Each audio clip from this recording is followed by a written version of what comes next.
I'm Max Dalton, and in this video, I'll show you how to unblock someone on Reddit. Step 1.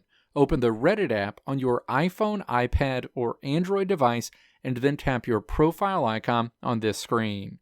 A menu opens. Step 2. Tap Settings in this list of options. Step 3. Navigate to the Account Settings section, and then tap your profile name in this section. Your Reddit account settings screen opens. Step 4. Swipe down this menu until you get to the Safety section and then tap Manage Blocked Accounts in this section. The next screen shows you a list of all of the accounts you've blocked on Reddit.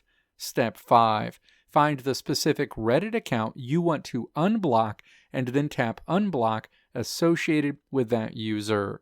That Reddit account will be unblocked immediately. Let me know if this video helped you out in the comments below.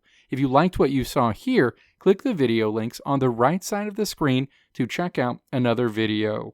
Or click the logo on the left side of the screen to check out my tutorial website at www.maxdalton.how.